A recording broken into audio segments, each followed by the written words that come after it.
demander à Dieu qu'il protège notre peuple et qu'il éclaire tous ses dirigeants. La masse qui nous attend demain, cette masse demande autre chose que le billet de vote aujourd'hui. C'est le pain, c'est le progrès. Il faut que nous puissions construire cette nation. Frantz Fanon ne disait-il pas que l'Afrique a la forme d'un revolver dont la gâchette est placée au Zaïre? Car la libération du Zaïre représente la possibilité pour tous les autres pays d'Afrique de pouvoir enfin se développer.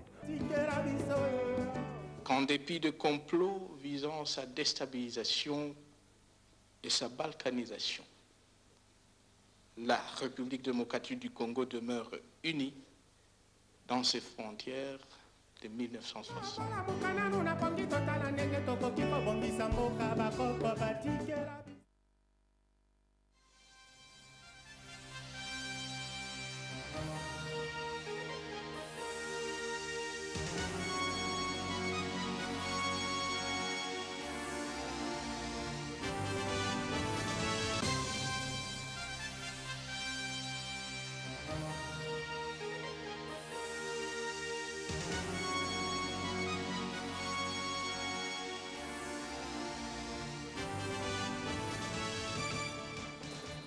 Merci de choisir Télé 7 pour vous informer tout de suite les titres. Des militaires rwandais ont été véritablement pris à l'ultime bataille de Kibumba qui a précédé la chute de la ville de Goma. Des hommes des troupes de l'armée régulière rwandaise faits prisonniers ont été présentés samedi à Goma. Vous le verrez dans ce journal.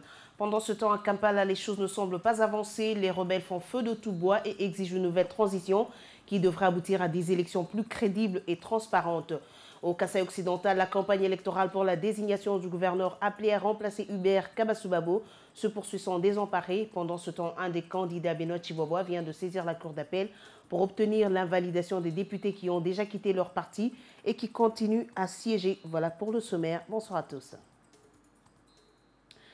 D'abord, cette nouvelle des discussions de Kampala entre le gouvernement et le M23. Les délégués du M23 n'ont pas fait le déplacement de la salle où se tiennent ces discussions pour des motifs non avoués, alors que le ministre des Affaires étrangères, Raymond Tshibanda, devait répondre aux propos vexatoires tenus hier par le délégué des insurgés. Le médiateur, le ministre ougandais de la Défense, a reporté s'inédit ses assises de Kampala, le temps pour lui de convaincre le M23 à retourner à la table. Des preuves d'implication des troupes rwandaises dans la guerre de l'Est, les FARDC ont capturé quelques-uns parmi eux, lesquels ont été présentés à la presse. Et parmi ces militaires capturés, outre des officiers, on y compte également des mineurs dont l'âge varie entre 16 et 17 ans. Les détails avec Monul Foboso. Plus de doute possible. Le Rwanda a bel et bien envoyé un corps expéditionnaire en République démocratique du Congo. Quelques militaires de l'armée rwandaise faits prisonniers après la chute de la ville de Goma, ils avouent avoir participé à la bataille entre les FARDC et le M23 à Kibumba. Parmi eux figurent non seulement des majors, des capitaines et lieutenants de l'armée rwandaise arrêtés dans les différents fronts à l'est du Congo, mais également et surtout des mineurs recrutés à Kigali ou à Runyonyi. Ces preuves confortent, si besoin en était encore, les accusations du gouvernement congolais, soutenues par les experts des Nations Unies, qui dénoncent l'implication du Rwanda dans la crise de l'Est du pays et son appui avéré aux rebelles du M23. Une semaine après le retrait du M23 de la ville de Goma, les activités reprennent petit à petit. Une psychose gagne pourtant la population quant à l'insécurité, œuvre des bandits des grands chemins et autres M23 déguisés en civil. Et dans l'entretemps, au camp des déplacés de Mugunga, les humanitaires doivent faire face aux milliers de déplacés qui ont fui les zones de combat pour se mettre à l'abri. Le coordonnateur des actions humanitaires des Nations Unies s'est rendu à Mugunga pour évaluer le besoin des déplacés. Un dossier signé Monul Foboso. Timidement, les activités reprennent à Goma une semaine après les retraits de rebelles du M23. Dans la foulée, les transports en commun, mais aussi les marchés, les écoles, les universités et bien d'autres activités commerciales ont repris. Malgré ces retours à la normale, la population vit dans la peur tant que les conditions nécessaires pour le retour de la paix dans le Nord Kivu ne sont pas réunies. Les habitants de Goma en particulier ont les yeux tournés vers Kampala où se déroulent les négociations entre le gouvernement et la rébellion du M23. Jusque-là, on attend la résolution de Kampala, voir comment est-ce que les affaires vont se dérouler. Parce que vous savez avec moi que la sous-région de Grand Lac est toujours confrontée à d'innombrables problèmes d'ordre social, économique et politique. Malgré ces retraits, la population vit dans la psychose. L'insécurité gagne la plupart des quartiers de cette ville. Ils sont nombreux ceux qui pensent que la ville est plus insécurisée qu'elle ne l'était. Les criminels évadés des prisons et les rebelles dissimulés parmi les populations civiles causent la terreur. L'autorité en est consciente. Des dispositions sont prises. L'appel à la mobilisation générale, mais également nous sommes redescendus jusqu'au plus bas niveau de la population pour qu'à partir d'un système de contrôle et de surveillance mutuelle, les maisons puissent se surveiller pour savoir les occupants de chacune des maisons. Les différents fronts ouverts par le M23 et leurs alliés contre les FARDC ont occasionné les déplacements de 300 000 personnes qui errent sans domicile et sont à la merci des intempéries. Le camp de Mugunga en est une parfaite illustration. En plus de 10 000 ménages qui étaient hébergés ici dans des conditions de promiscuité, 60 000 personnes venues de Kanyaruchinya s'y sont ajoutées. Du coup, la situation a empiré. Dans ces camps, des Mugunga se développent toute forme d'activité commerciale. C'est le cas pour cet homme qui doit sa survie à son petit commerce. Les dernières incursions des hommes armés non autrement identifiés dans ces camps a laissé des traces que les déplacés ne sont pas prêts à oublier.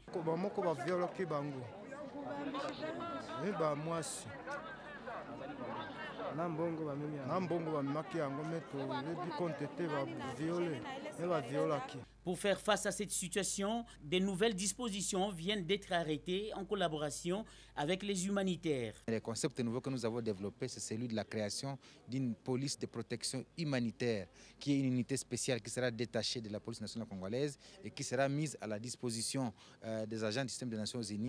Les déplacés ne survivent que grâce à l'aide humanitaire. Moustapha Soumaré, qui a fait le déplacement de Mugunga, est venu évaluer et se rendre compte par lui-même de la situation sur le terrain. Donc, ma visite ici, dans le cas, en tout cas, ça m'a permis d'une part de vivre voix, d'entendre des populations, leurs préoccupations, les besoins qu'il y a dans le camp, mais aussi d'avoir un échange avec mes collègues partenaires humanitaires pour voir aussi les défis qu'ils rencontrent. Hôpital Île Africa de Goma. Ici est soigné tous les blessés de guerre, civils comme militaires. La plupart disent être victimes de M23 et de l'armée rwandaise.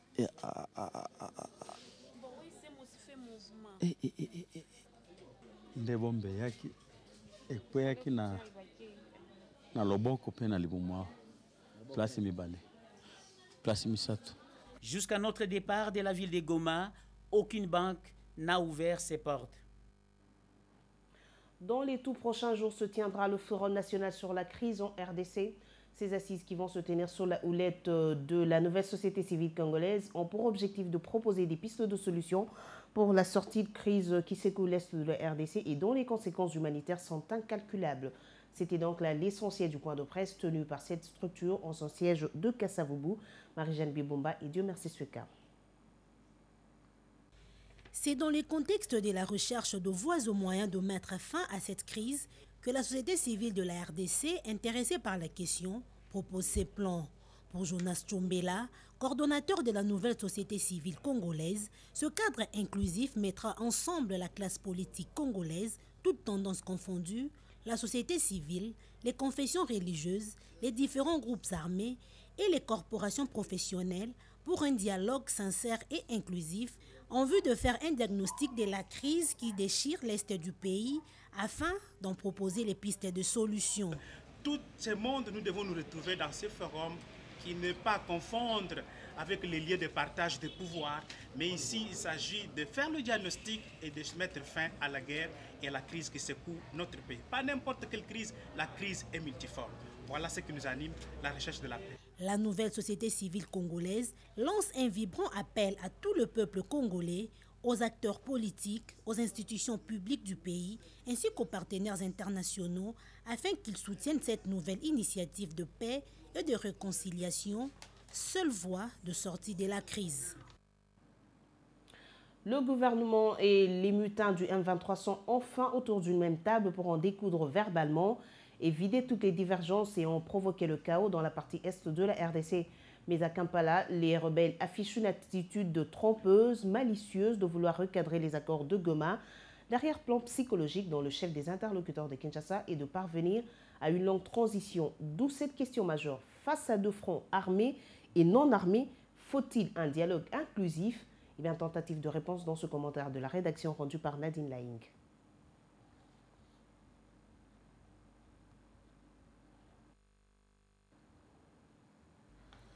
Je disais donc le gouvernement et les mutins du M23 sont enfin autour d'une même table pour en découdre verbalement et vider toutes les divergences et en provoquer le chaos dans la partie est de la RDC. Mais à Kampala, les rebelles affichent une attitude trompeuse, malicieuse de vouloir recadrer les accords de Goma.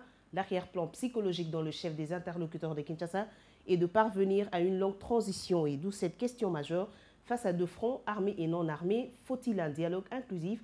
Tentative de réponse dans ce commentaire de la rédaction rendu par Nadine Laing. Le premier round des discussions entre Kinshasa et le M23 a débuté dimanche dans la capitale ougandaise, en dehors de tout fait aléatoire. Alors qu'ils ont longuement traîné les pieds à la manière de l'escargot ou de la tortue, les représentants du M23 sont finalement arrivés à Kampala. Sur place, le décor est bien planté. La délégation gouvernementale a aligné plus ou moins 26 personnes, y compris certains membres de l'opposition. Celles-ci y attendaient fermement pour en découdre verbalement et vider toutes les divergences ayant provoqué le chaos dans la partie est de la République démocratique du Congo. Mais les nouvelles distillées par ce mouvement du 23 mars dégagent davantage une odeur exécrable qui atteste qu'au-delà de cette apparence, somme toute trompeuse, de vouloir recadrer les accords de Goma, l'arrière-plan psychologique dont le chef des interlocuteurs de Kinshasa est de parvenir à une longue transition. Pour point d'appui, ils veulent méconnaître la légitimité du pouvoir en place. Du coup, c'est la guerre de nerfs qui éclate et qui est loin de se dénouer, eu égard à la position que Kinshasa affiche. Malicieux au fait, ces insurgés cherchent à faire pourrir la situation et gagner du temps. C'est pour accomplir sur terrain leur visée. Si la démarche s'avère économique, c'est-à-dire tous les temps que prendront les pourparlers, les intéressés vont exploiter à leur guise les minéraux. Si c'est concrétiser l'idée de balkanisation tant évoquée par plusieurs observateurs avertis, ils vont donc asseoir leur hégémonie, organiser l'administration, les autres institutions dans la partie occupée. Vilain jeu, le gouvernement de Kinshasa se doit d'être vigilant pour ne pas tomber dans le jeu stérile de la simple représentation.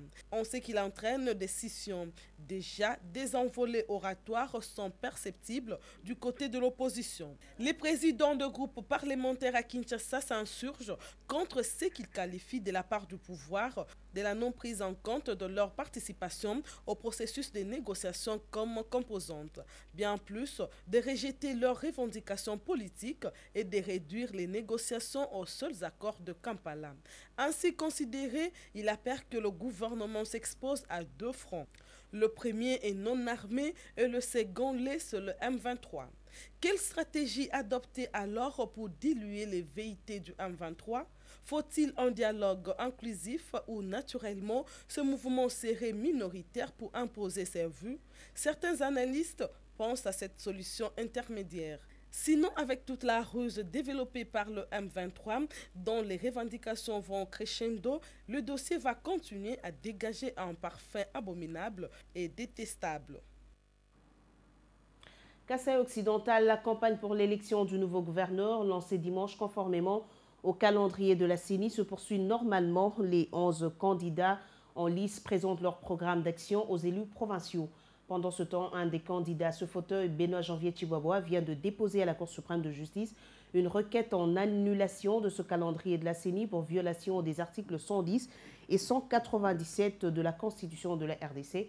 Le requérant demande aussi à la Haute Cour d'obliger l'Assemblée provinciale d'invalider les députés provinciaux en situation irrégulière. Les travaux de modernisation de l'avenue des Poids Lourds évoluent normalement. À l'initiative du ministre en charge des infrastructures, un atelier de sensibilisation sur les travaux a été organisé par la cellule infrastructure. Il était question pour les participants d'évaluer les programmes qui posent et éventuellement proposer des solutions pour améliorer la situation. Et nous y reviendrons donc avec force détail dans nos prochaines éditions.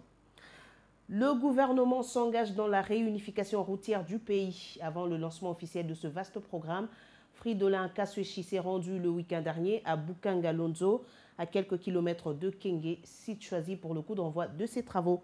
Le ministre de l'Aménagement du territoire, urbanisme, infrastructures, travaux publics et reconstruction devait évaluer les travaux préliminaires exécutés par l'Office de route Élisée Bilonda et Blanchard Kandolo.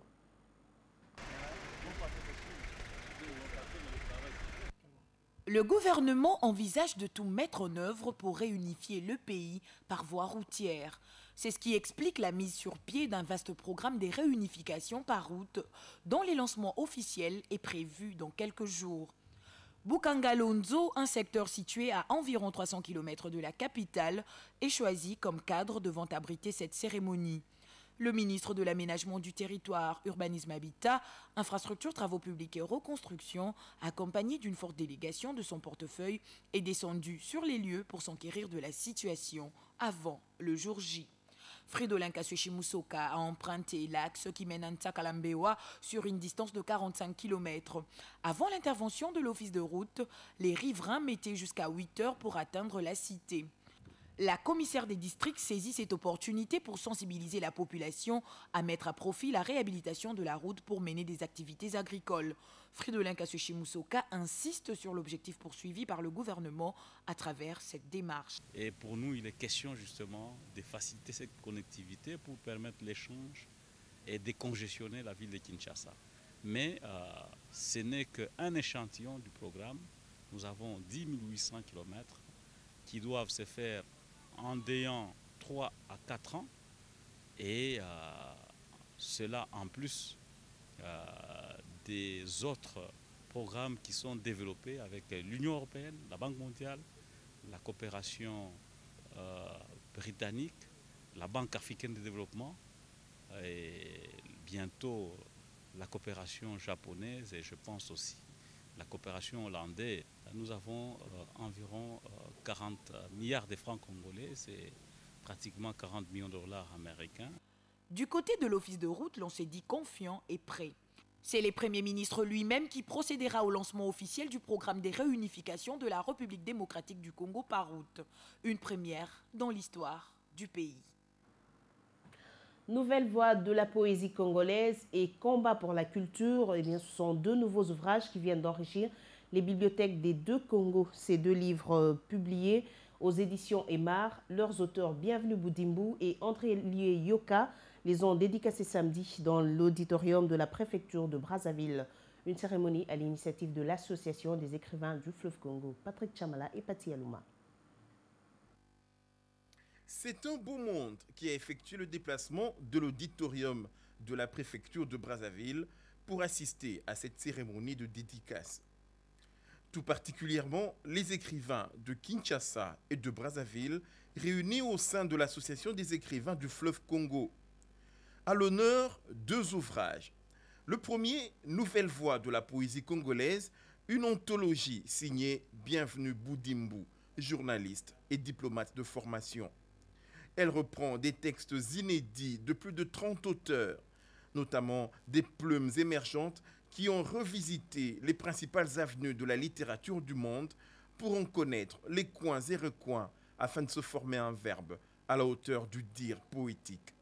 Ces nouvelles voix, est-ce une rupture d'avec le passé? L'auteur précise. On ne peut pas parler d'une rupture d'avec les vieilles voix.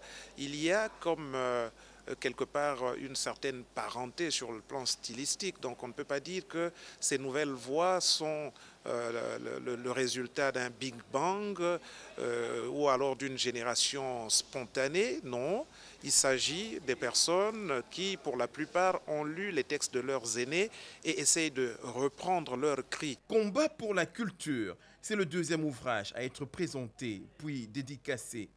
Il est signé André Lié Yoka, professeur des universités, écrivain et journaliste. Ce livre regroupe les meilleurs essais écrits depuis une trentaine d'années par cet auteur à la plume remarquablement agile. Il revient notamment sur une question d'actualité, le pont entre les deux Congos. J'y crois fermement parce que les artistes ont été déjà les premiers, je dis déjà les premiers, à pouvoir construire ce pont de par l'imaginaire. Kabasele l'a chanté, Franklin Boukaka l'a chanté, et vous savez même que dans les faits de l'action culturelle, pendant longtemps, maintenant je ne sais pas si c'est fait, il n'y avait pas d'accord culturel entre les deux pays. On a beau crier que ce sont les capitales les plus jumelles du monde, mais il n'y avait pas d'accord culturel. Mais c'est la société civile, ce sont les artistes, les musiciens qui par eux-mêmes, ou les artistes, écrivains, qui par eux-mêmes traversaient le fleuve pour créer sur l'autre côté des possibilités de coopération. L'Association des écrivains du fleuve Congo, une initiative du professeur Mukala Kadimanzouji, est ainsi en train de concrétiser ce rêve. Aujourd'hui dirigée par Charles Zachary Boao, l'AEFC entend rester une structure ouverte à tous les écrivains des deux rives. En sport, l'équipe congolaise de natation a quitté Kinshasa ce dimanche pour Istanbul en Turquie où elle doit participer à une compétition internationale organisée en prévision du championnat mondial de natation en 2013. Et bien avant ce départ, la Fédération congolaise a procédé samedi dernier à la présentation de la délégation. C'était à l'amicale sportive de ma campagne. Les détails dans ce reportage.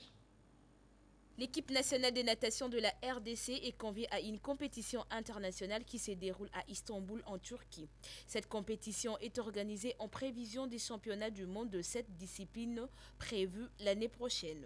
La délégation congolaise de natation a présenté les athlètes qui vont devoir défendre le couleur nationale dans quelques jours. Il y a Taylor Ebois, Gondo Moïse, Yoka Manzanga. La délégation congolaise a été conduite par le 4e vice-président de la fédération, Wetung Mbombo. Cette discipline pourtant pratiquée au Congo n'a pas encore atteint le plus haut niveau. Il suffit d'un bon encadrement et des moyens conséquents. Donc nous espérons que le ministère des Sports tout faire pour qu'on donne quand même une piscine à la FENADEREC. Voilà un peu ce que nous souhaitons. Mais nous pensons que c'est une bonne chose, ça va encore nous donner du courage pour reprendre l'encadrement de ces jeunes athlètes au niveau de la discipline de la natation. Voilà. Malgré les temps d'entraînement impartis, les nageurs congolais se disent déterminés à faire bonne figure dans la capitale turquoise. Et à présent, la lecture de la presse parue ce matin, et elle est signée Rose Awazi.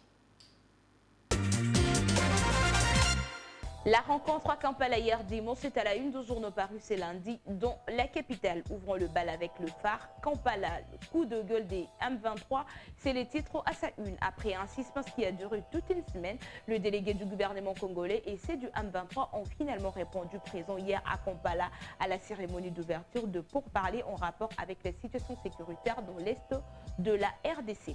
Dans son mot de bienvenue, le ministre ougandais de la Défense, Crispus Kiyunga, a exhorté le deux parties à se parler franchement et fraternellement en vue de mettre un terme à la guerre des effets collatéraux. À l'en croire, la capitale ougandaise n'allait abriter qu'une phase de travaux. Quant aux conclusions et à la signature d'un compromis entre frères ennemis, elles allaient avoir pour cadre la ville de Goma en territoire congolais. Kampala, le M23 crée un incident, note la prospérité. En effet, dès l'ouverture de travaux, François Rukubuza, chef de la délégation de militants, s'est livré à une agression verbale contre le gouvernement de Kinshasa, l'accusant d'incitation à la violence, à l'exclusion, à la xénophobie contre le Congolais rwandophone. Pour renforcer davantage le coup, le M23 dénonce la corruption, la mauvaise gouvernance. Et pourtant, en prenant la parole, le ministre Raymond Tshibanda, dans un esprit d'apaisement, a souhaité plein succès aux travaux. Surpris de cette désinvolture de rebelles, Raymond Tshibanda a voulu récupérer la parole en remontant à la tribune pour répliquer et mettre à nu le crime du M23, mais en vain, conclut le journal. Pendant que Kinshasa et les M23 s'entre-déchirent autour des préliminaires d'un dialogue encore incertain, les députés nationaux Roger Lumbala et Antipas Boussa ont signalé leur présence à Kampala. Rapporte l'Observateur. Au stade actuel, le gouvernement ougandais comme son homologue congolais, de même que le M23, ni avoir adressé une quelconque invitation à ces deux personnalités sorties du pays peu après l'éclatement de la guerre à l'Est en avril 2012 et condamné de vivre en exil car accusé d'être en connivence avec le mouvement rebelle, renchérit le quotidien. Africa News pense qu'il y a trois manières d'appréhender le mouvement du 23 mars. D'abord par sa dénomination tirée des accords du 23 mars 2009. Ensuite par son cliché de force négative, bras armés du Rwanda, son principal soutien. Et enfin par sa mutinerie de officiers rwandophones transfugés de l'ex-CNDP, dont la plus grande aventure, notamment la prise de Goma, n'a jamais reçu l'adhésion populaire et a été stoppée par un simple communiqué lu depuis Kampala. Balkanisation de la RDC, les visées, c'est précis, titre le potentiel. Tout cette Congo Lifty Fall est part pour sauver le Congo. Il faut l'émietter. Cet article paru le 30 novembre 2012 dans les très célèbres journal américain New York Times est signé Peter Phan, directeur d'un centre d'études proche du département d'État américain et de l'OTAN. L'auteur soutient sa thèse selon laquelle la balkanisation serait le seul moyen de sauver la RD, un pays de grands lacs africains pris dans l'engrenage infernal de conflits armés au motif qu'il est trop riche et trop spacieux pour ses habitants et ses dirigeants. Plus de doute, des analyses aux allures faussement scientifiques s'accumulent et démontrent que les visées de la partition de la RDC, c'est précise, prévient le quotidien avant-gardiste. Quant à l'avenir, lui parlait de l'envoi d'une force en état d'alerte dans l'est de la RDC par la SADC pour assurer la paix dans cette région. Son objectif principal est de centraliser les 4 groupes rebelles, à savoir FDLR, ADF, NALU, FNL et le M23. Voilà qui met un terme à cette revue de presse Bujumbui. Et voilà qui met aussi un terme à ce journal. Merci de l'avoir suivi. Bonne suite de programme sur Télé 7. Au revoir.